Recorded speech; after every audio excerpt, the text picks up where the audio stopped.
Hello, everyone. Thank you so much for joining us today. It is a very, very great pleasure to welcome Professor Mary Margaret McCabe back to Berkeley for the final lecture in this exceptional year's Exceptional Sather series. Professor McCabe's work ranges across ancient and contemporary philosophy, ethics, and the philosophy of medicine, and she has an abiding interest in Plato in particular. She is Professor Emerita of Ancient Philosophy at King's College London, where she taught from 1998 to 2014, also a Fellow of the British Academy and past president of both the British Philosophical Association and the Mind Association. Most importantly, of course, M.M. McCabe was our 103rd Sather Professor of Classics in the spring of 2017, just 4 years ago, although it feels longer in some ways, at which time she delivered a dazzling and engrossing series of lectures on Plato, which you can find on YouTube, by the way, by just Googling McCabe Sather YouTube, and the whole series will pop up. She returns to Plato today with a lecture entitled The Shield and the Cave, Motion and Emotion in Plato's Republic. And with much gratitude and anticipation, I turn over the screen to M.M. McCabe. Thank you, Nellie. It is the most extraordinary privilege and pleasure to be back in Berkeley virtually. It's better than not being back at all. It's completely wonderful. Place where 4 years ago I spent the most extraordinary, brilliant term talking to old friends, making new friends, and completely amazing experience. So this comes with gratitude for that, and as well as gratitude for being allowed to talk to you again. I'm now going to try and do the tech thing. And then, oh, yes, I did that right, I think. I'm hoping I did that right. Somebody shout at me if I didn't. Nellie will maybe shout at me if I... Perfect. Yeah, okay, good, cool. The masterpiece that is Plato's Republic has an elaborate set of framing devices. Oh, wait a minute. It's not letting me do the next thing. There we go. Which have its reader attend to the shape of the dialogue, to its setting, to its set piece passages, and its cultural context. My thanks to Alex for this photograph, which he took 4 years ago. But this framing is shifty. At times we see right past it into the intellectual landscape beyond. At times the framing undercuts what is being said within. And at times the frame itself is the focus of attention, often within another frame. Consider the most vivid and famous of the images of the work, the cave in Book 7. This is text 1 on the handout, and I apologize unreservedly for the solecism that made me think about seeing in producing this text, and failed to notice that in an antiquated version of this I wrote men for anthropos, not people. So I'm here is my hair shirt. I'm terribly sorry that I did that, because I don't think like that, but I thought I'd better confess right now. Okay, so the cave. Look at all that seeing stuff. It's something that Socrates and Glaucon and Adeimantus will see. It's important that that's the right translation for what we get. But what sort of thing do they see? Do they see a flat picture, fixed? Or do they see a staged scene, perhaps, vividly representing something that is merely appearing to happen? Or do they see a real set of events or system events? Is it sort of real newsreel, of which Socrates and Plato's brothers have a privileged view? What does it say about their own view when the prisoners in the cave are, as Socrates says, like us? That is, like them, but not them. And are they like us here? What is our view of them as they see this? Do we see the frame, or do we see right through? Think at this point of a work of art which gives you some other works of art. Right? This is a completely wonderful painting, but look at all that other stuff in there. There's all this other art inside the art. And why might any of this frame stuff matter anyway, since we all know, oh, don't we all know already, what Plato means us to find here? A theory of the privileged life of the philosopher and her access to the grand world of forms. Well, is that right? Of course, you know already, spoiler, that I don't think it is. If the cave is elaborately framed, it directly faces the challenge that runs right the way through the work, the downgrading of representation and cultural artistry at the very same time as the elevating of representation and image to explain what is otherwise inaccessible to us. Well, to whom? To Socrates and company, or to us here? That question stays open all the way through the work. The Republic asks us to think about what it's like to see, just while it shows us that seeing in this particular case, that is to say, at the beginning of Republic Book 7, when we're talking about the cave, isn't seeing at all, but listening or reading, seeing transmuted into words. I bored some of you, I apologize for this, with some of these thoughts, some of those thoughts before, but this time I want to ask about seeing Homer. After all, Homer is everywhere in the Republic. Of course, he's the central target for Socrates' criticism of the poets, a criticism that has a proviso that Socrates will soften if he's persuaded otherwise. This is what I called the suspended sentence in the handout. At the same time, both the Iliad and the Odyssey are repeatedly cited, and not always adversely. So much so obvious, and so much the topic of scholarly battles over the years, which I shall not join here. But I shall argue Homer is also lurking in some of the representations themselves, and this, I hope, carries some philosophical illumination with it. So one famous episode is strangely and surprisingly missing from the Republic: Hephaestus' crafting of a shield for Achilles in Iliad 18. Achilles' armor, after all, is a regular allusion in 5th and 4th century texts, and the shield has been a touch point for recent debates about the nature of this kind of description, rich and resonant, especially focused on reimaginings of works of art. So think again about the Bruegel or about Auden's poem, The Shield of Achilles. So it's a common referent in modern discussions of ekphrasis. Now, that is way beyond my pay grade. I'm certainly not going to offer you a well worked out view about what I think ekphrasis is. But I shall suggest that Plato exploits the shield of Achilles in reimagining an imaginary artifact within the discussion of the role and nature of artifacts to think with. Start with the shaping of the shield. Hephaestus, the craftsman god in his star-studded house, works glittering materials to create the shield.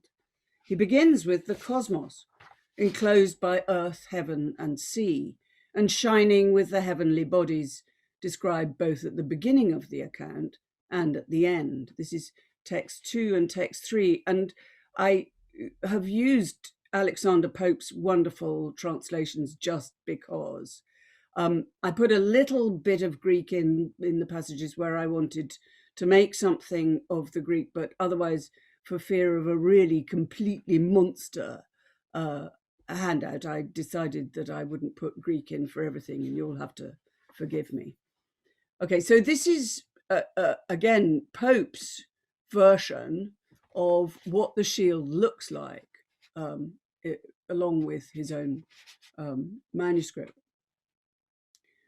This creation, the creation of the shield, is an artifice made by a master craftsman from metal, on which people move while metal still. Again in text 3, and you can look forward to text 11 to see that.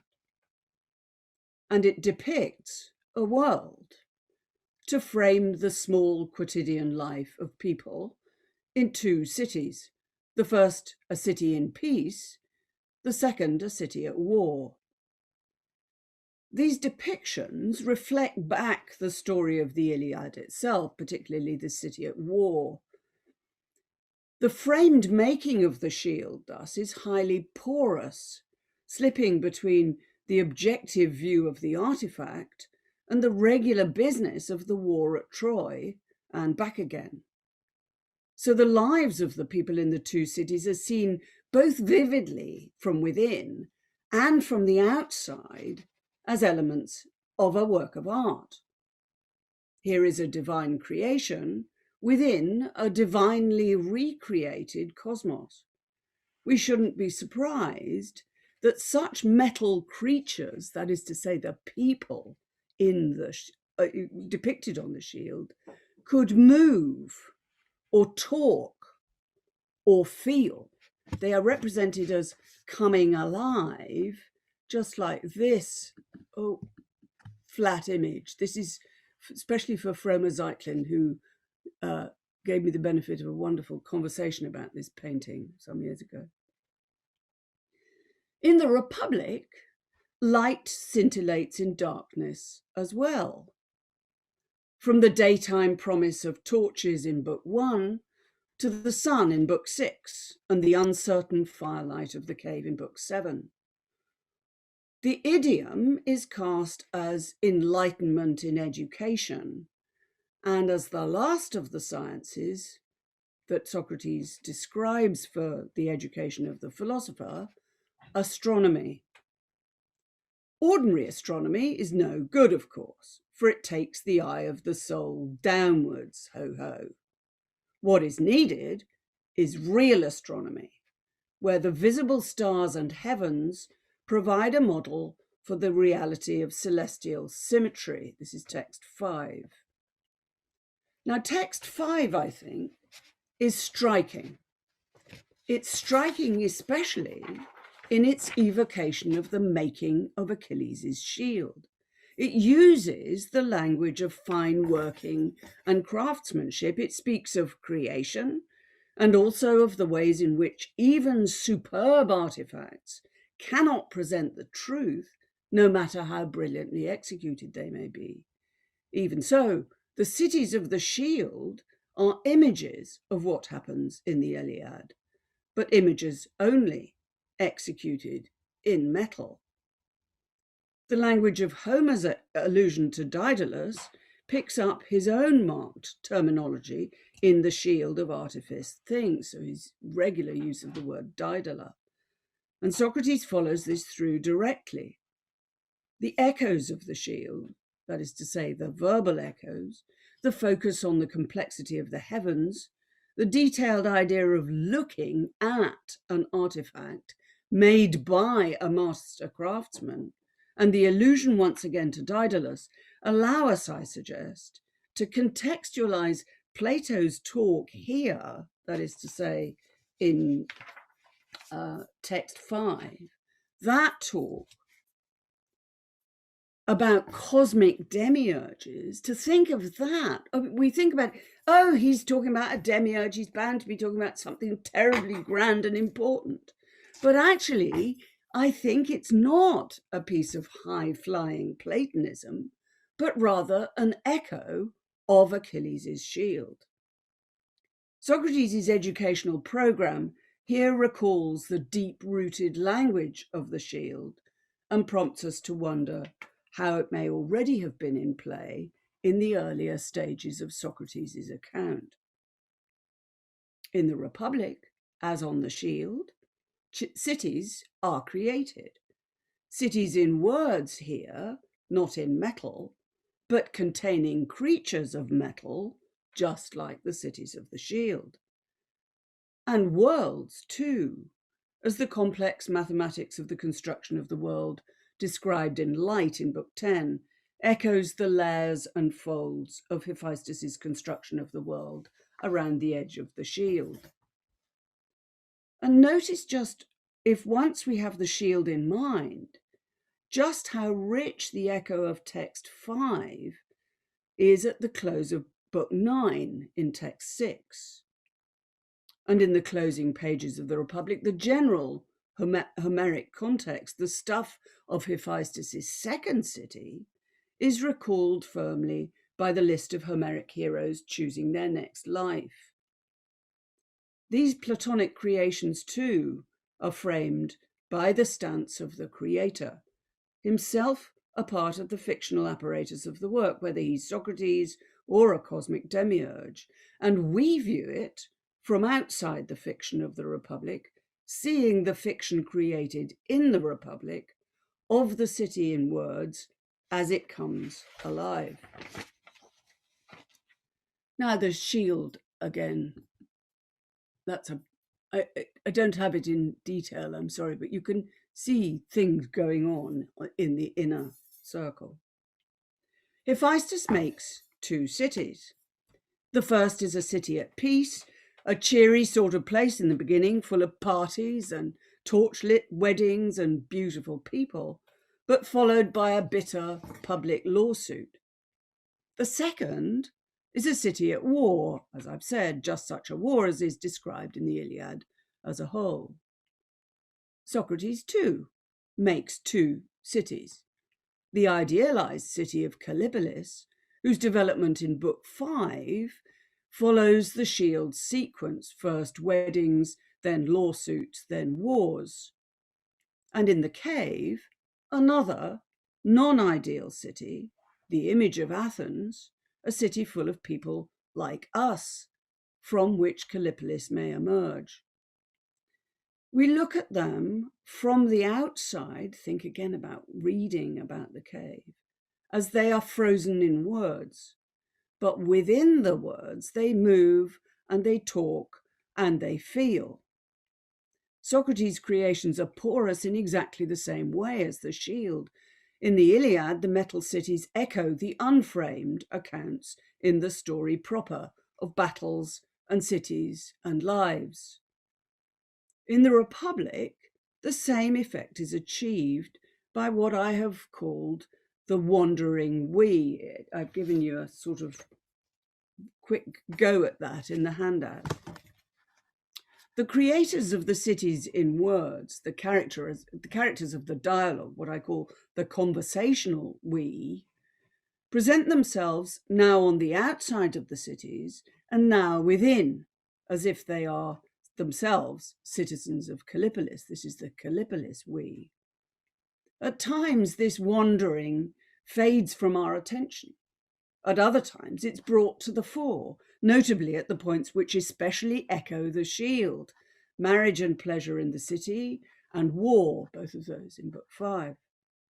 That gets us to notice, just as the reminders of metallic substance in the shield do, both that these descriptions too are indeed framed by their making, and just how the creations start to behave like real creatures. They move and they talk and they feel. So what? In Hephaestus' first city, much at first is busy but inarticulate, a nuptial spectacle, text 7. But the scene changes to a vigorous public dispute between two people, one accusing, the other defending on a charge of manslaughter, while the crowd stands around cheering on one side and another, and the issue is a question of who delivers the straighter justice. This comes in text 9. Here, the vivid social connections of the marriage festivals give way to fierce disagreement between two individuals, conducted before an audience of their peers and with the response of the solemn judges. In Republic Book 5, the account of Callipolis, like Hephaestus' first city, begins with weddings and parties, and then talks about eliminating the kind of dispute and civic strife that Homer next describes. Socrates observes in the discussion about weddings in Callipolis, there are all these men and women running around together naked, as women are now included in the philosophical curriculum, are likely to get out of hand. So they need to be properly married off and kept in order. But Socrates has a striking strategy for this, exploiting the running theme of this part of the Republic of having things in common. These relationships between the guardians of the city should be managed by lot and preserved in strict anonymity. As a consequence, the language of Callipolis must be altered. I should call all of those of my generation my siblings, all of those of an older generation my parents, and those of a younger generation my children. So the possessive mine is glossed as what is common, or even ours, the wandering we again. But this then shows how the affective lives of the citizens of Callipolis will preserve the city's community. Have a look at text 8.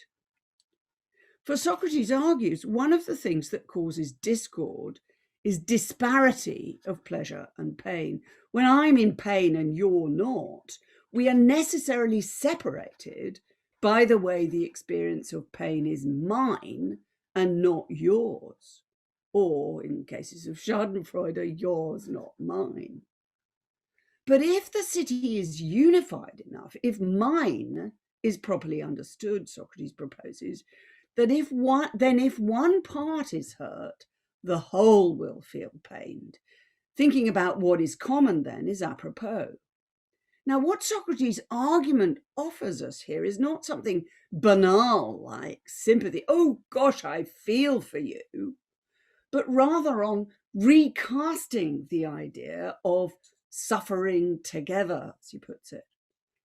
If my finger is hurt, so if I bash a hammer onto my finger and my finger is hurt, what happens, Socrates proposes, is not that I say to my finger, oh, finger, I feel for you. No. What happens is that I feel pain in respect of my finger. The same thing happens, Socrates argues, in the state. For the state that is held together in a proper community, the pain of an individual citizen will be felt in the primary case at the level of the whole. The city will suffer and feel pain together in common. The running echo of Hephaestus' first city in Socrates' City in Words reminds us of the wedding party and revises for Callipolis by remarking on its affective content. Here, as in the Iliad, the characters in the imagined city don't just move, they feel. But in the Republic, they feel notably and strictly together. Here, the sense of we that is presented by the joint feelings of the whole state of Callipolis is utterly unified. This is a we just like an I, so assimilated amongst its constituent individuals that it feels as one. This gives a radical reading of the maxim common among friends, which runs through this, a maxim designed to explain the workings of the ideal state.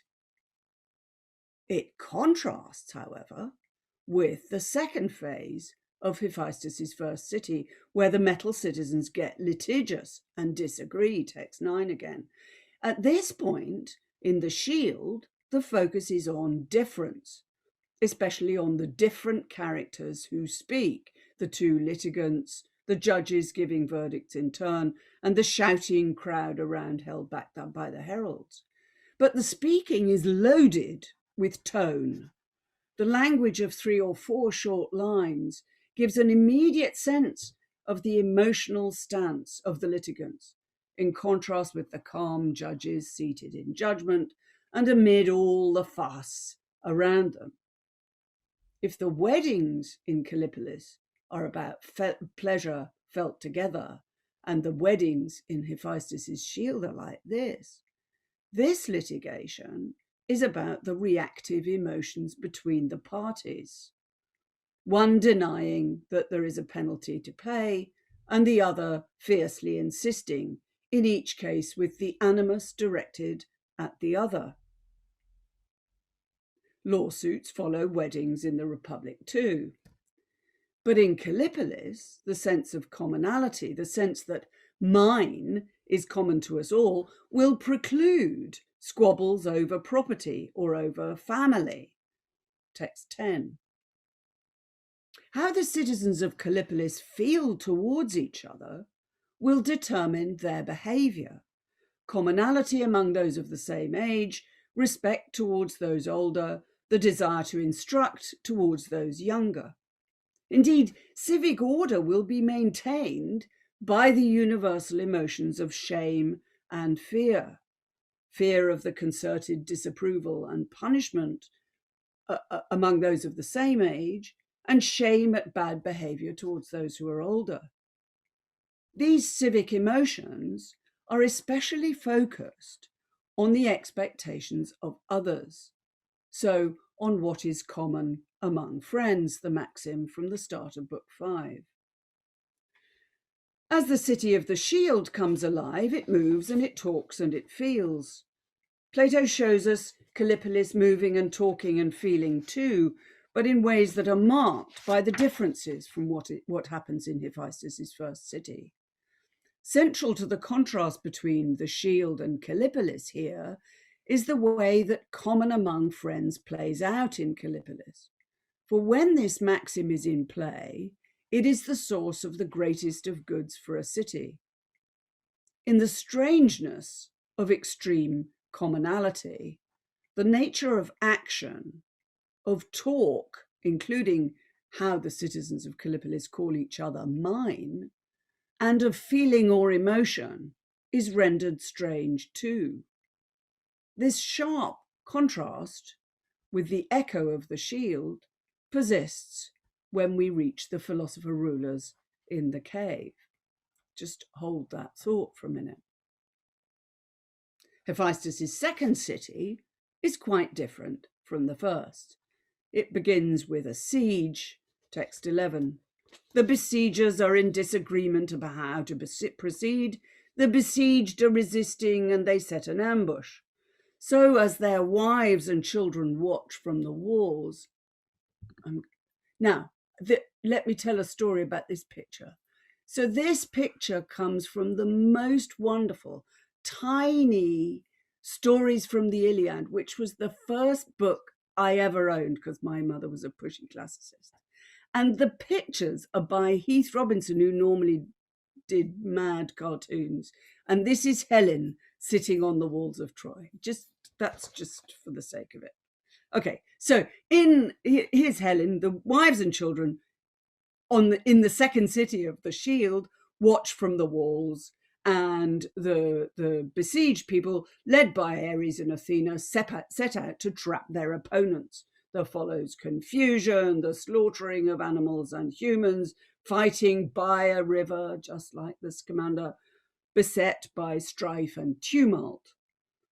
Although this is depicted in the metal of the shield, it also vividly recalls business as usual in the Iliad. So the language of the shield, as I've said, recalls the main story and reminds us that this represents something very like that story, both in its narrative and in its detail. The effect of this is to bring out clearly the sheer artifice of the description of the shield, and in doing so, it reflects too on the artifice of the story itself, the central story of the Iliad. For the similarity between the shield and the body of the work cuts both ways. The role of the second city, that is to remind us in the Iliad of the Iliad, so it gets the formalism of a framing structure, and to remind us that both the shield and the Iliad itself are works of art. But the descriptions of war in the Republic both echo and alter the structures of Hephaestus' second city, text 12. Socrates here expressly calls on the Homeric background, but these Homeric style battles are integrated into an educational program. The children watch, the women help, but not in apparent anguish from the walls, but in ways that make them learn from the experience. The comparison brings out just how radical the program of Callipolis is, offset against a familiar tale of gods and heroes, ambushes and disasters. It's hardly surprising if the shield is the detailed locus that Plato chooses to resound with his city in words, in a work that repeatedly turns its attention both to the role of poetry, and especially this poet, in education, and to the nature of poetry as an artifice, as something that is at the third remove from the real. The shield is a perfect exemplar of that relation, and its presentation of the creator of the artifice within the larger fictional context prefigures Socrates' surprising observation in Book 10, not about craft objects, but about the craftsman frozen in paint, this wonderful gentileschi of her painting herself.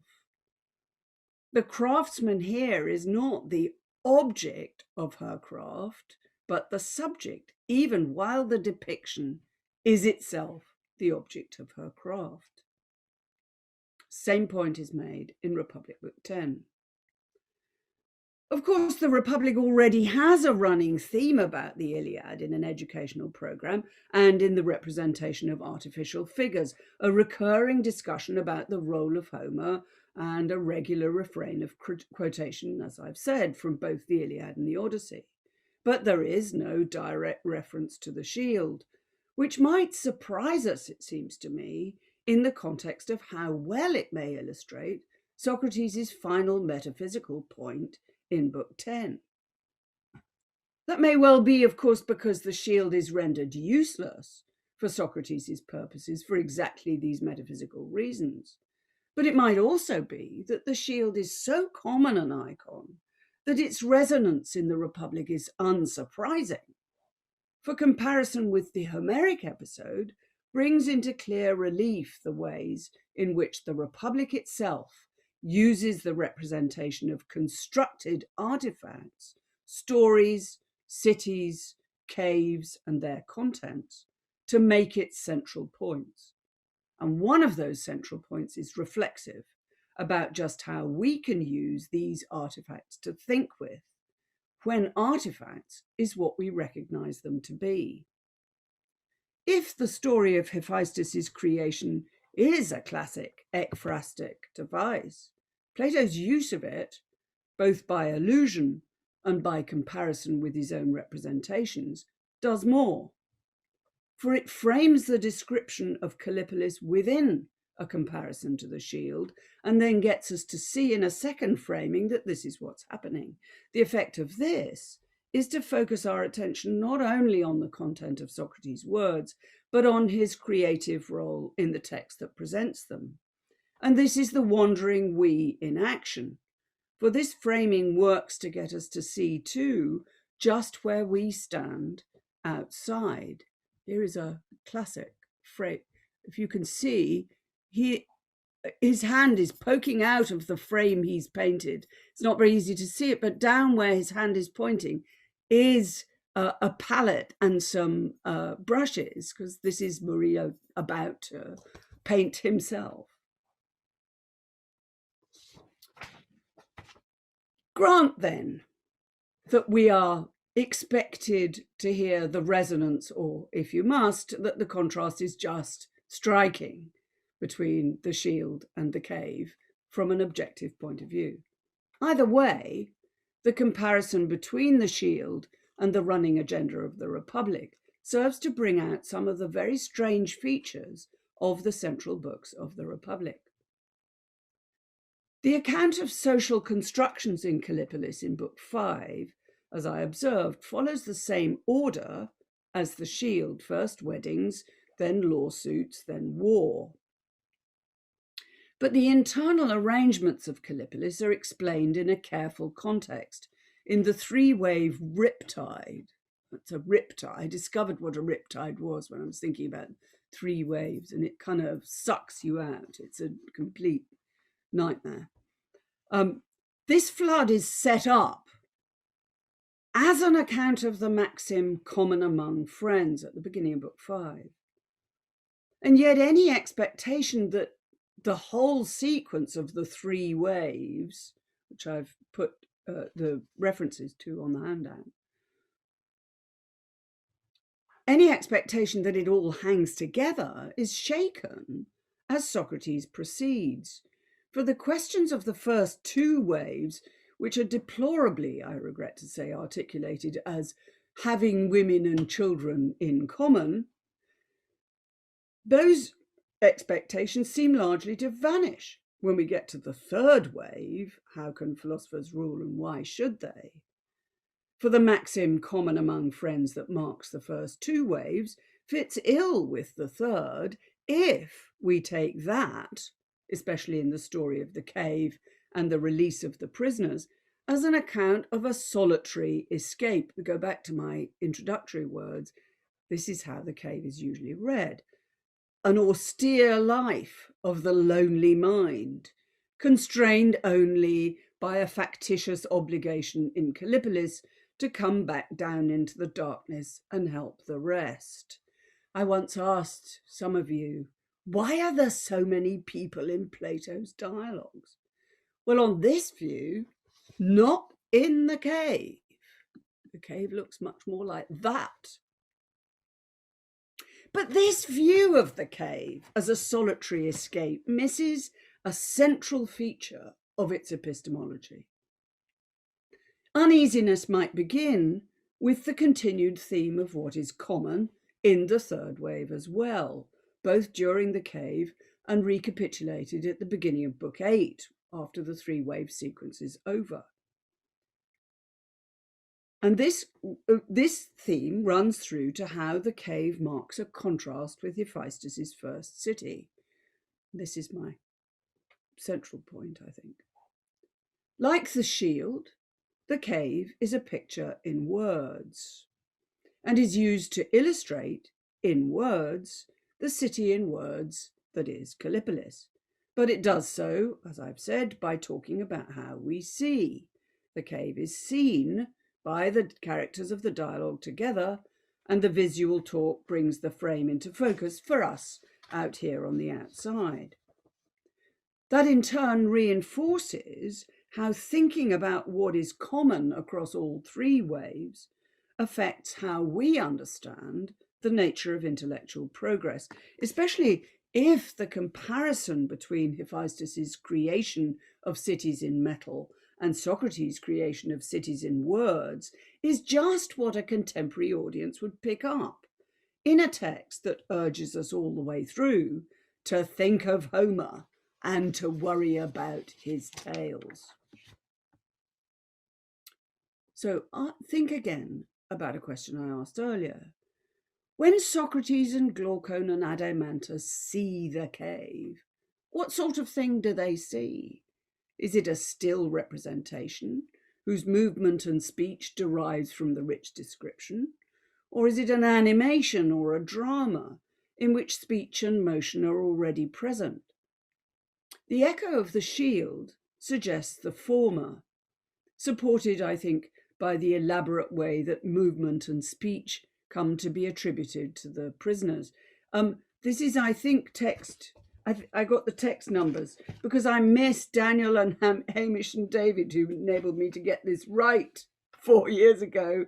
I've got two text 13. So text 14 is the one I mean, namely the bit about the cave.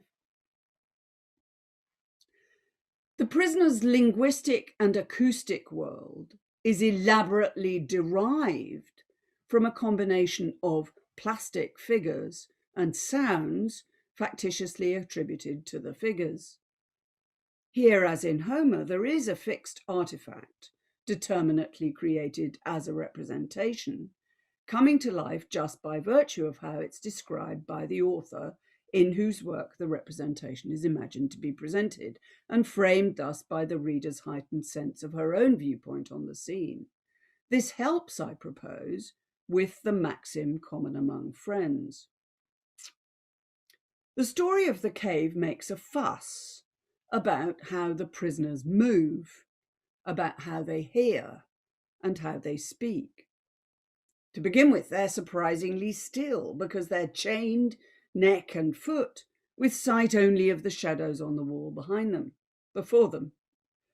But when once they do move, their locomotion is the idiom for their cognitive and moral development, their education and the lack of it. Have a look back again at text 1.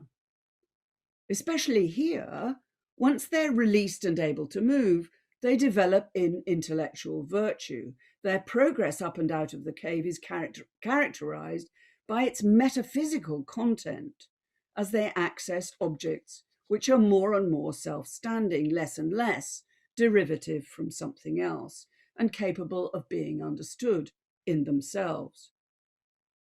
But their movement, the figure for their intellectual development, is explained not just by what they see, but also by how they hear, and then how they talk about it. Just like the metal characters on the shield, these characters, whom we see in the lines of Socrates' description, both talk and move. But the shield, I argued, shows its characters to talk, to move, and to feel. What are we to say of the emotional content of the cave? Is this a solitary, ascetic, intellectual progress of the philosopher to the light, in which emotion is a distraction to be eliminated? Is her ideal life the life of pure reason, devoid of affective content? I think not.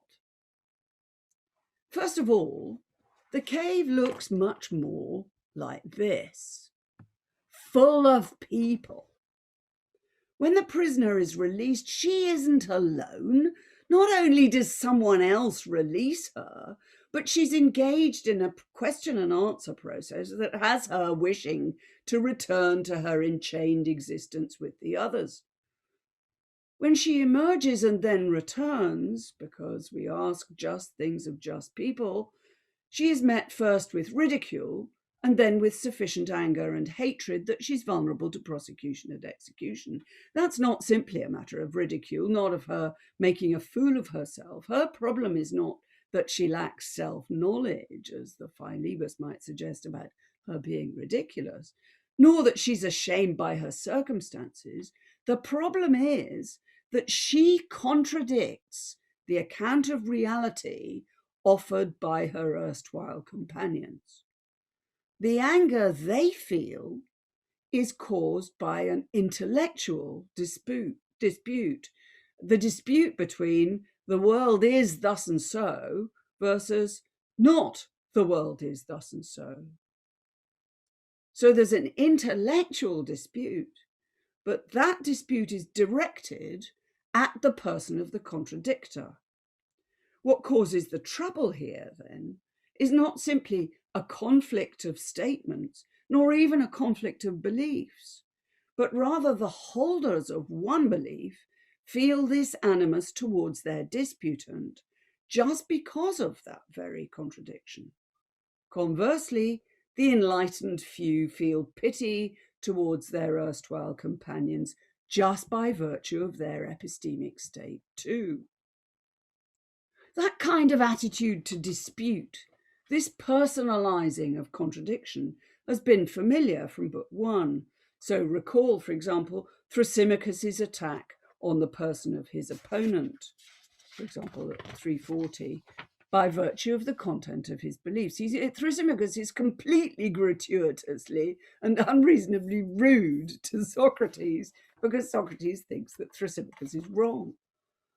The emotion here, that is to say, has an intellectual ground, and it's centrally figured as a reaction to the other person in the dispute.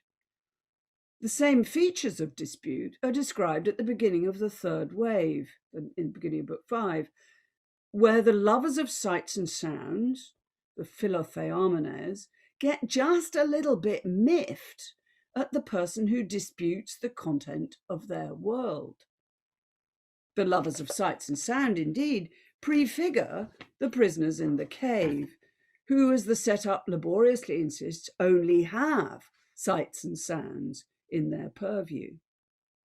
The philotheamon, like the prisoner, finds metaphysical dispute hard and is liable to get angry unless Socrates and his companions can assuage his temper and allow their argument to proceed.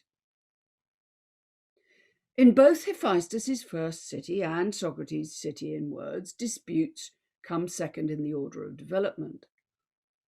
But in Hephaestus' first city, anger is felt for an injury asserted by the alleged victim and denied by the alleged perpetrator.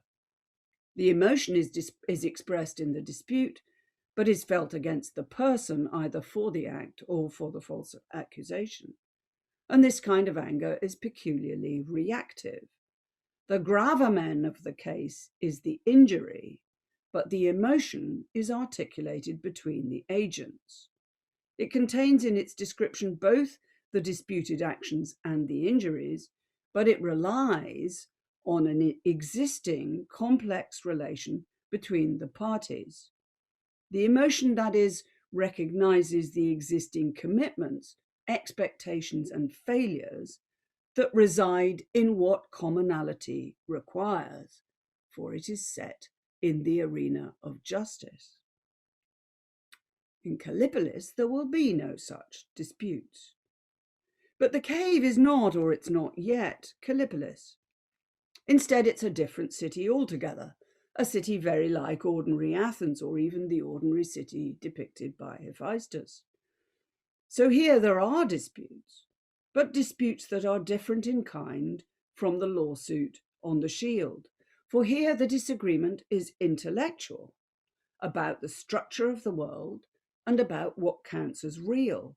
And there is no disputed act, no crime, no outrage, but the disagreement itself. Yet the emotion is still dependent on the relation between the two sides, on their common expectations and the failures of their intellectual lives. These are, I shall claim, epistemic emotions. And they are epistemic emotions on 4 different conditions.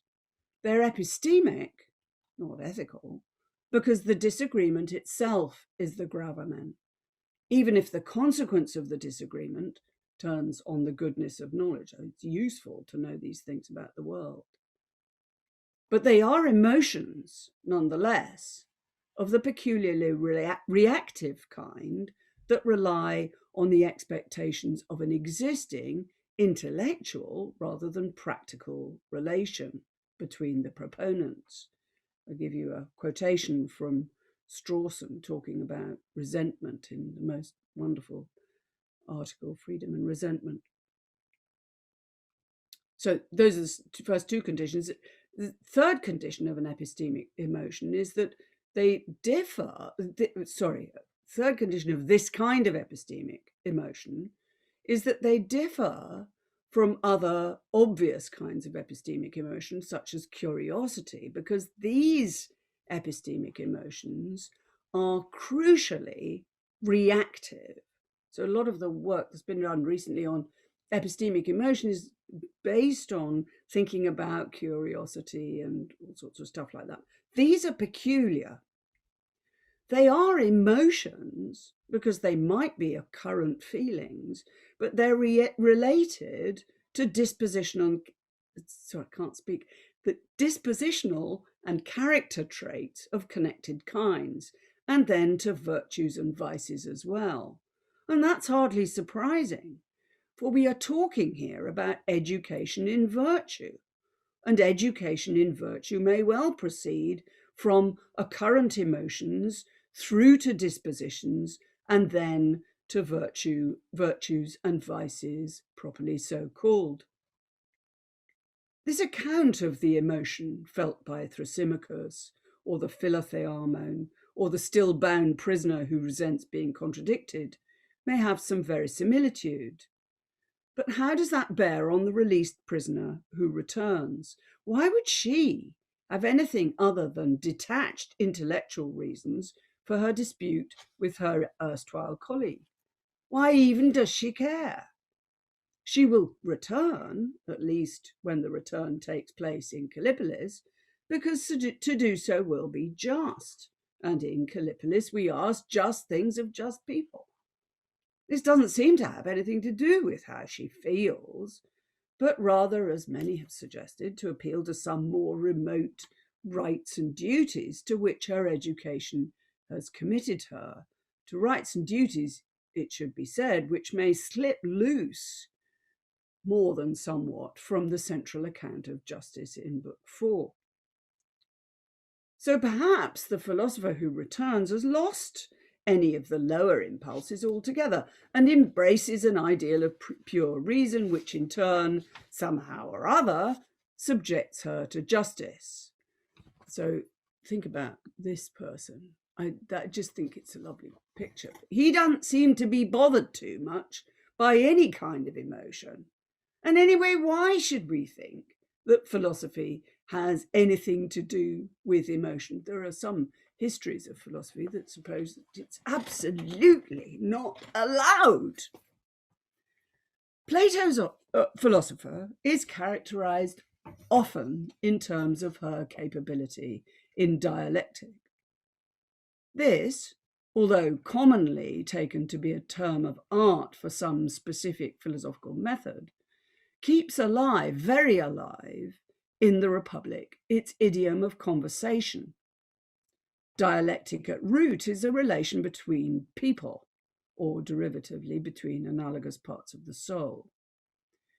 When the prisoner is released, she is asked questions and resists an answer. When the nature of dialectic is described, it involves giving and taking an account. And when Socrates describes the dispositions characteristic of a good philosopher, he includes the demand for someone who can listen, who is philekos.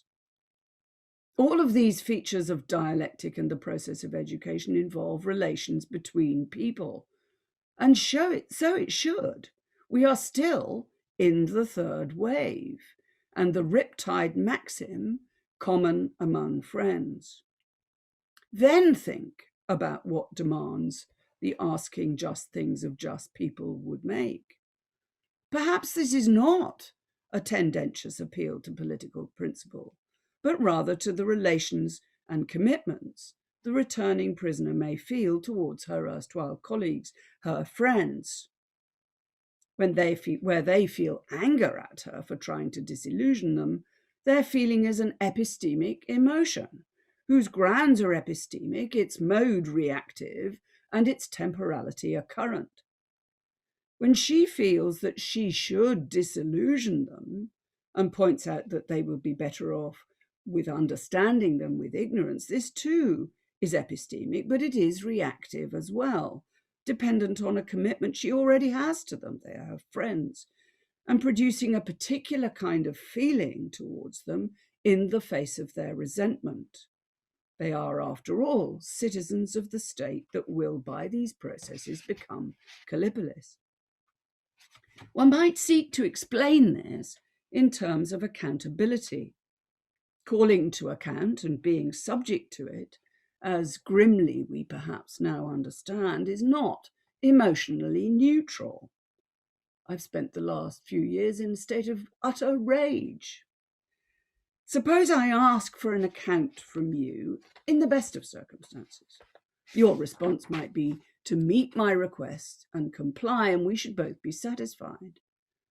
But that satisfaction marks not merely a transaction completed, but also an emotional relation of respect and authority, exactly the relation that underpins the relations between generations in Callipolis, either respect and authority, or fellowship, the relation within a generation in Callipolis. This is easier to see, that is to say, the emotional issue is easier to see when accountability fails. You may have seen how people shout and yell in this place. For when accountability fails, there is, on one side or the other, a proper place for indignation, for resentment, for embarrassment or guilt or shame. This complex of emotions is exactly what Plato illustrates in the epistemic emotions of the dialogue, Thrasymachus, the Philotheamon, and the prisoners of the cave. In each case, I propose, the emotional content is integral to the picture, not just a frilly bit of the story. In each case, the emotions in question are focused on an intellectual matter, and in each case, the emotions described are reactive. So they are properly to be described as epistemic emotions, and they underpin the ways in which these intellectual questions involve relations between persons. If I am right about them, they replace the pure reason account of philosophy described here with something as sensitive to context and situation as the maxim that governs the whole of the riptide, common among friends. And this, I think, can only be a good thing. It's my favourite.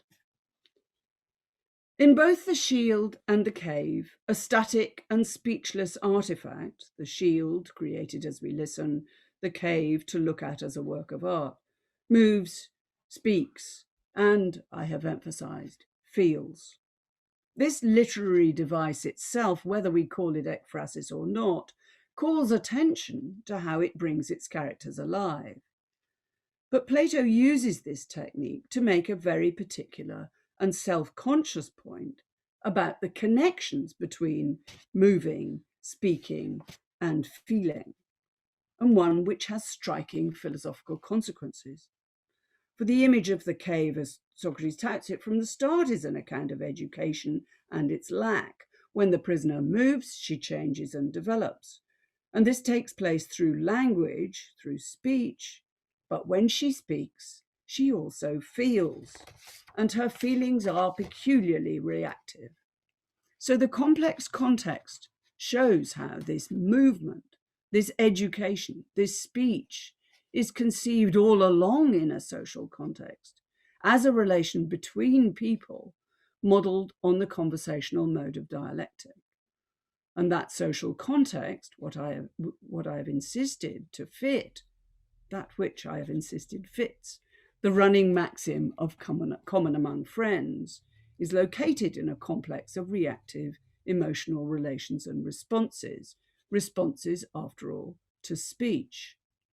That these characters of the image feel is central to the ways they talk to each other, and then how their development takes place, whether with reluctance, anger, indignation, or resentment, or with respect and the concern that is a consequence of the philosopher's observance of just things by just persons.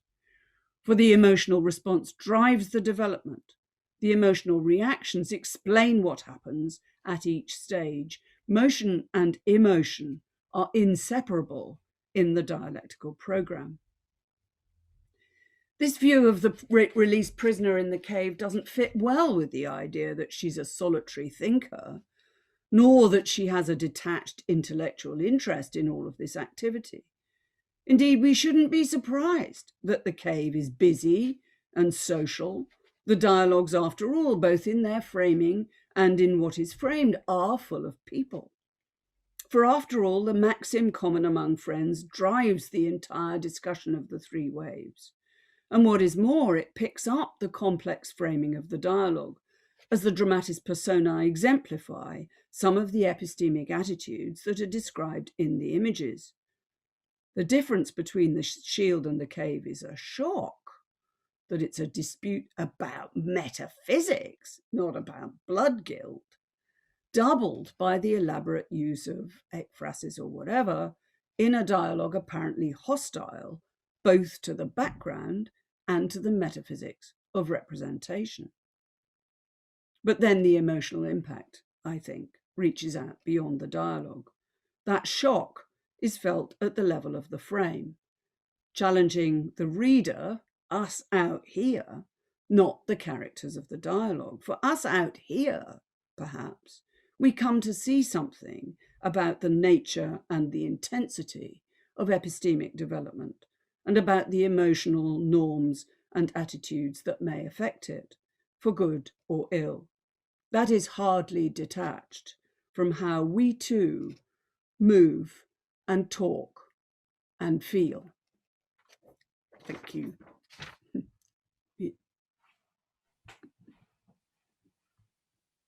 Thank you so much, MM. Thank you. I'm back, I think, on the screen. Yes, you are back. Thank you. Thank you. I want to say to the audience, we are going to take some questions, or MM is going to take some questions, and please send them through the chat. Unfortunately, we're going to have to do it through chat, which is a little cumbersome, but let me just say, I feel like I was still processing certain parts of that paper when you had already, so I'm still obsessed with this connection between, this isn't even a question, but between the shield, this notion of the foregrounding of the making of cities, you know, in these two texts. For me, I'm stuck there, but and then you've gone, you know, as you do. I mean, sorry. Forward from that. But I also just want to say again, while I'm waiting to see questions coming in, I vividly remember you asking, why are there so many people in Plato's dialogues? I was just like, you know, to me, that's a phenomenal question. And in some ways, I feel like this is, you can, you know, this feels like kind of like the beginnings of an answer. I am seeing questions coming in. Okay, this is going to be tricky for me to get you the questions through chat. Okay, I'm going backwards. Here's one from Tad Brennan. Shield shows order and peace.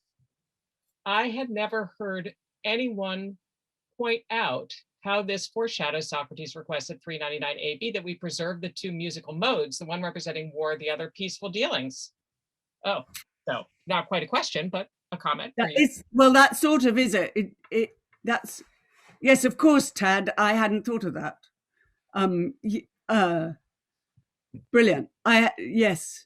Okay. Well, so I didn't talk at all about music because the musical stuff in the Republic makes me very nervous, but I think that might help me. I'll have to think about that. Thank you, Tad. We might talk about that some more. Yeah, doesn't that feel like another kind of reverberation of the shield? Yeah, I think so. Okay, here's a question from John Ferrari. I was wondering if you might want to bring in the final sentences of book 9, the thought that Callipolis could be laid up as a kind of paradigm in the heavens or in heaven for any who wish to see it. This would seem to fit pretty well with how you treat the comparison of the stars to diagrams crafted by Daedalus. Plato's city in words is like Daedalus's diagram in the heavens, and thereby, as you say, whoops, like I've lost it. But anyway, you got enough of a sense. Yeah, and I agree, John. And I thought that I'd put that passage in, but maybe I didn't. I think I remember seeing it go by. Yes. I think it's. Yeah, I think I did. I think it's, isn't it text 6? Yeah, it's text 6. And I have to say that, so I've been thinking about all of this and then thinking about the stuff in book 7, and then suddenly I realized that that actually fits together, that the stuff in book 9 and the stuff in book 7 fits together if you see it like this, and that it ties in both the astronomy stuff and the and all the stuff about craftsmen and making things and paradigms. So one of the things that is extraordinary always about the way that Plato does this, is that the density of his language is so phenomenal. So one of the other things I said 4 years ago was that Plato wrote nothing in vain, and it seems to me that the more it's rather sort of depressing, because the minute you see something, you know there are 10 million other things that you've got to try and see. So yes, thank you, John. Brilliant. So here is a wayward question from Duncan McCrae. Okay, who loved your talk. My question is Aeneas in the cave? His reaction, thinking of well, now his own shield at the end of Iliad 8, right? Viratur rerum quignaris imagine gaudet, a disappointing epistemic emotion, maybe, he says. Well, I think, yeah. I mean, that's really interesting. So maybe, and some part of this, I take it, if sorry, let me recapitulate. So my thought throughout is to try and make it licit to think about emotion in the context of philosophical activity and procedure. And I want, so I think there are all sorts of epistemic emotions. So I think disappointing epistemic emotions, there aren't really perhaps any, because they're all so interesting. But I wonder about wonder. I wonder about how one might think about those kinds of emotions epistemically, but I think they're not reactive. And the ones that I'm interested in at the moment are the reactive ones. There is an oddity, which is that, as I suggested en route, that much of the interest recently in emotion among epistemologists in epistemic emotions are largely the epistemic emotions that look kind of solitary. And that seems to me to be, I mean, I think that's a bad idea anyway, but I also think that it's absolutely characteristic that Plato nailed this beforehand. So I mean, this is a question out of ignorance. Reactive, in this case, seems like, I don't want to say exactly positive, but maybe positive. I mean, that reactive presumes community or pre-existing relation. So because in common parlance, it can sound vaguely negative. Do you know what I mean? Like, I see. That's just, it's Strawson's expression. So the idea, so if you think about the difference between resentment and curiosity. So if you resent somebody for something. So it's a two-part relation in a way that curiosity might not be. You can be curious all by yourself, but that some of these emotions are not are incomprehensible without there being somebody else there. That's the thought of the reactive idea. But you're quite right. I mean, it's a pity that it's that. It's not, it's not. It's a pity that Strawson used that word, maybe. But no. I mean, I'm sort of using it because because he did. And curiosity seems a little bit like wonder in that, it's like a version. Yes, I think that's right. And I think that there was a question from somebody that I saw earlier about philia in the context where he talks about philia towards objects. And I that seems to be a very complicated issue here, that there are all sorts of emotions that are described in terms of philia where they're actually not reactive.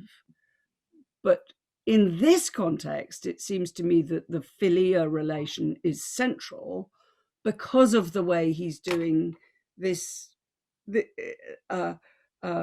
he's running this whole riptide on the stuff about common among friends. And so that gives you, as it were, the reactive context, the nature of the philia. So if I don't know whether I've captured that earlier question. I need to print these questions off. I will copy the whole chat for you. You do that? Yes, oh, that's exciting. You can do that. Okay, I'm going to give you one more little point, and then we'll get out of here because we're I mean, we've been holding you too long. So this is from Dylan Kenny, who didn't want to add to the growing list of parallels, but nonetheless, he writes, I was reminded very much of Socrates at the beginning of the Timaeus, saying that after an account of the best regime, he feels like someone who sees animals at rest, whether real or painted, and now wants to see them in motion, kinetic, namely he means at war.